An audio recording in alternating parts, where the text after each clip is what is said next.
All right, Africa, 1880. This is kind of like Diplomacy Light.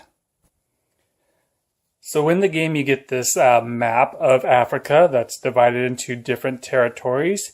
You get order sheets to place orders for countries. You get colony tokens to establish colonies in different land regions. You have a place down at the bottom where, for example, this is Great Britain. And these are tokens from all the other countries in the Great Britain box. And I'll explain what those do in a little bit. Each country chooses a coastal territory to start on, or you could do the option in the back of the rulebook where you place the appropriate country where they historically were. And that's how I've set this up. So here you have the Netherlands in Cape Town, and you have Italy in Mogadishu over here, and Britain up in Alexandria, France over in Algeria, and so on and so forth. You got Germany over here, you got Germany here, and this is Belgium here, Belgium and Germany. All right, and so you have the interior of Africa. So in addition to the different territorial regions, like this, you'll see there are little buildings with little squares on them. And this is to build up and develop that area of the board, which I'll get to in a little bit. So you get a bunch of markers, which I have all here in a box. So all the flags to place your influence in different regions. And then these blue ones it's actually the other side. They're the development tokens, which I'll explain in a minute. So the winner of the game is the person who has the most points. And you get points by establishing these colony buildings in a territory. So if this colony building is in a territory at the end of the game and you happen to have your marker there by itself, that's going to award you, I think it's 8 points. If you're in that territory and you're sharing the occupation with another country, you both will get 3 points for that. And so essentially what you're going to do is at the end of the game, you're going to add up all the points. Are you getting 8 points for where you are, or are you getting 3 points for where you are? And that just is based on whether you're sharing those space with somebody or not.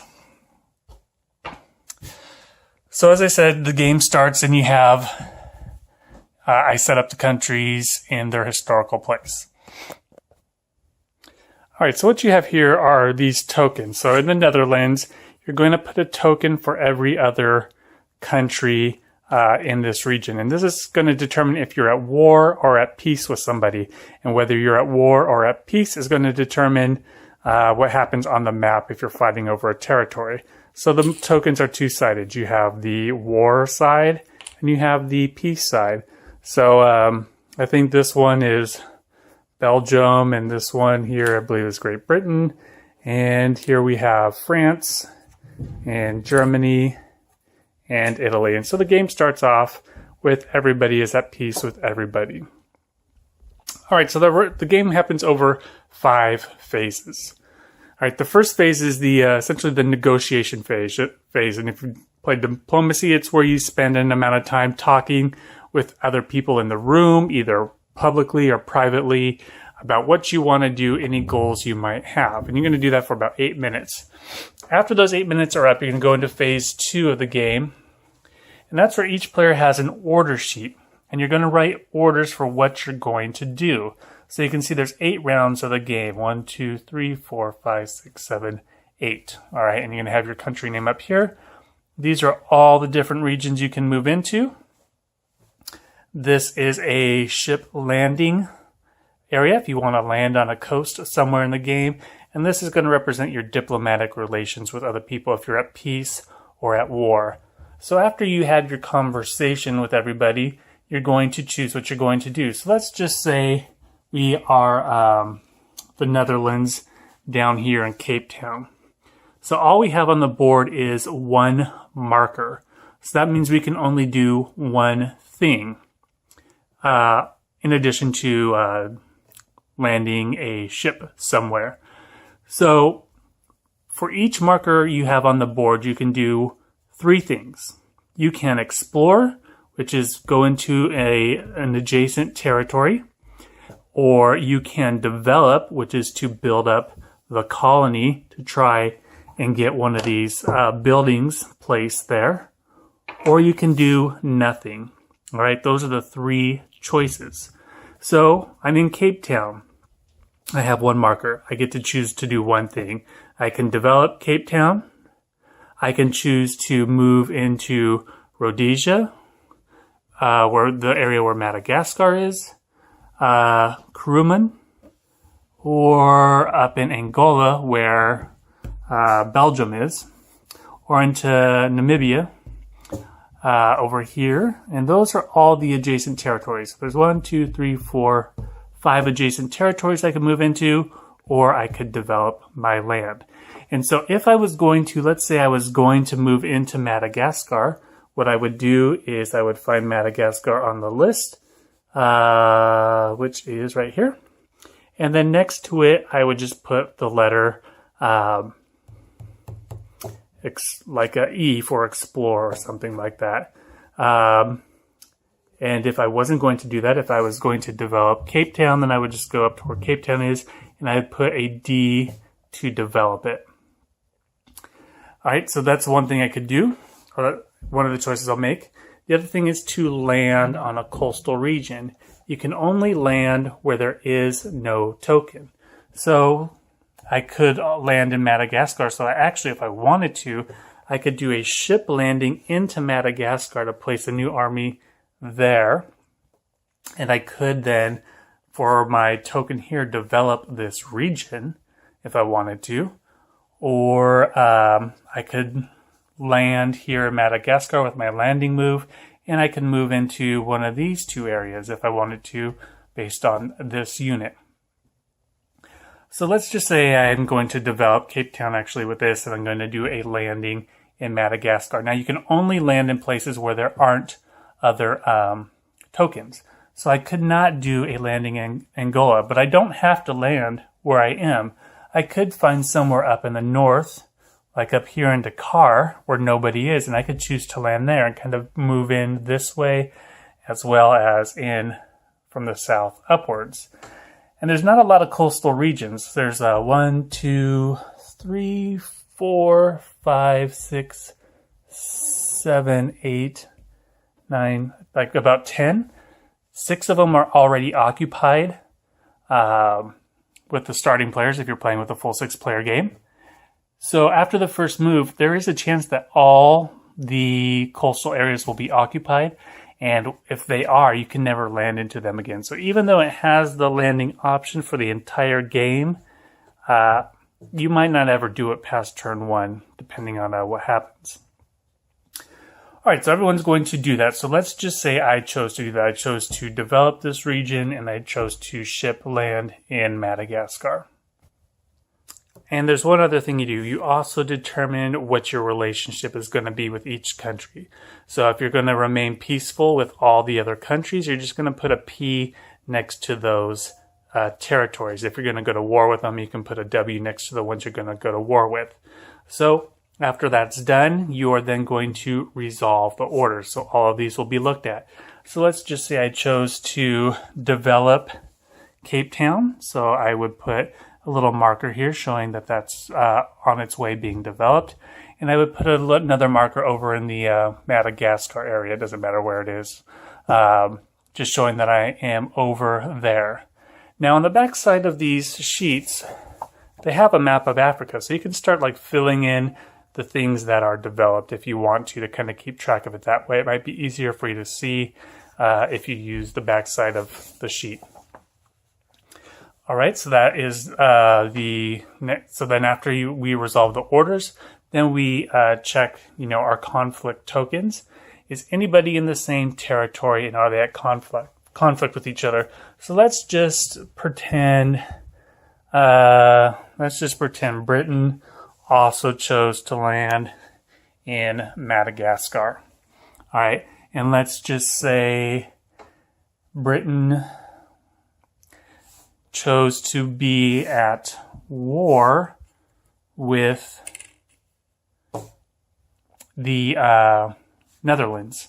All right, so therefore it says, I would change it here. I would put Britain's token as being at war with me if I'm the Netherlands. All right, so what's going to happen under these situations? Well, if there's two countries in a territory, if they are both at peace with each other, they both stay. If they're both at war with each other, they both stay. But if one is at peace with the other person and the other person's at war, so for example, I'm at peace with Britain, but Britain is at war with me, the person, I would be kicked out because I tried to be peaceful, Britain chose to be warlike, and this token would be moved out of the region, and Britain would hold on to this region. On another turn, if I wanted to, I could fill out my order, and I can move a token back into Madagascar. And I can, based on the talks we had, the negotiation, maybe I am staying at peace with Britain, or maybe we'll both be at war with each other. If it was, let's just pretend we both were at peace with each other. So we're both here. All right. So there's no conflict. No one's removed. And it goes back over and you start doing your negotiation phase. And then you go to your orders phase. Well, now that I have two flags out on the board, I'm going to be able to write orders for both of these. And so I could move into this territory here and this territory into there. And you'll see at the end of the turn, I would have 4 flags out there. And then the next turn I'd have 4 orders to give, and I could move those out, and I'd have 8 tokens. And so you kind of spread out pretty quickly if you want to. But again, the other option is to develop. Now, in Cape Town, I only need a second development action to turn this into a colony. And maybe that's why Britain moved down here, because maybe Britain saw that I had a very easy territory. So on the next move, Britain could do something like write an order. Where's the Britain? Here we are. Write an order to move into this region here in Cape Town. And if I had chosen to develop the region, it would get a second token. And then at the end of the turn, when the round ends, we'd see that this one's filled and this would be removed. And a colony temple would be established. And if both of us are here still at the end of the game, then we'll split the points, 3 points for each person. But if for some reason throughout the game we end up in conflict, and let's say for some reason I chose to be at peace with Britain and they chose to be at war with me, I would be kicked out of any territories that I share with them, and then they would have gained control of this colony. And the other thing to keep in mind is once a colony has been established, nobody else can move into that territory. So if some reason we did go to war and I was removed from here, I could never move back in here again. Britain would just have this territory for themselves. All right, another situation is, well, what if you have more than just 2 countries? It's very easy to determine, if we're both at peace, we stay. If we're both at war, we stay. If one is at peace and one is at war, the person who is at peace is kicked out. But what if you have 4 territories there? Well, then what you're going to do is you're going to kind of just look at the markers here over in the marker section. All right, so if this is the situation, you got 4 countries in a territory. So after you fill out your orders and you see what your diplomacy relationships are, then you're going to just look at them. So we have 4 people in the Congo. So I removed the tokens that aren't necessary for this example. So here's Great Britain. So here's France's token, here's Italy's token, here's the Netherlands token. In France, you got Britain's token, the Netherlands and Italy. So here you got France, Britain, the Netherlands, and in the Netherlands, this is the result with Britain, or France, Britain, and Italy. So the way it's resolved is this. You look at what your relationship is or what other people's relationships are with you. If you have more people at war with you than there are at peace with you, you're kicked out. So in this example, Britain, since he has 2 of the people in the territory at war with them and only 1 at peace, Britain would be removed from the area. France has 2 people at peace with them and 1 person at war. France would stay there. Italy, everybody's at peace with them. He would stay there. And the Netherlands, 2 people are at war with the Netherlands. 1 person's at peace. More people are at war. So therefore, the Netherlands would be removed. And so after that, you would have this result where France and Italy are the ones occupying that territory. And either one of them can develop it. And if it gets developed one time, it'll turn into a colony. And if they're both there at the end, they'll share the points. And if not, if one's at war and one's at peace, like I said, one would be removed and you would establish a colony eventually there.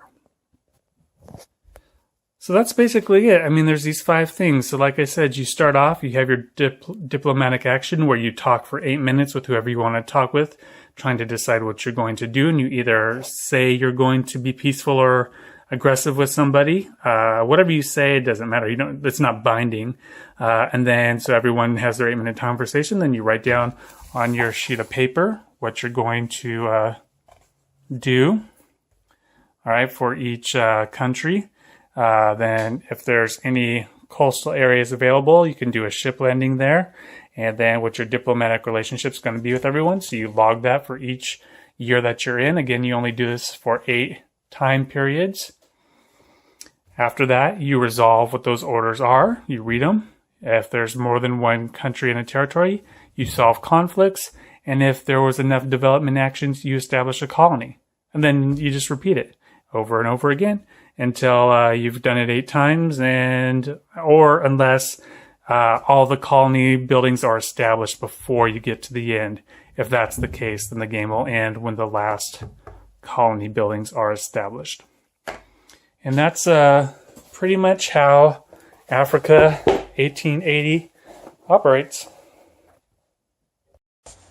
All right, so what you're just going to see here is a map that I made to use this in a classroom. And so I got a bunch of cubes and made my own little peace and war symbols. And so this is some of my students playing this game in class. But it's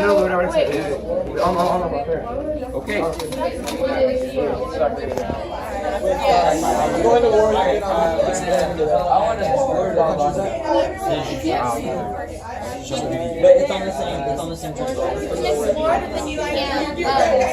They have Angola, so there we go, Star, and I am using Cameroon. I forgot about Another country, and if they give me peace, we can both get a point.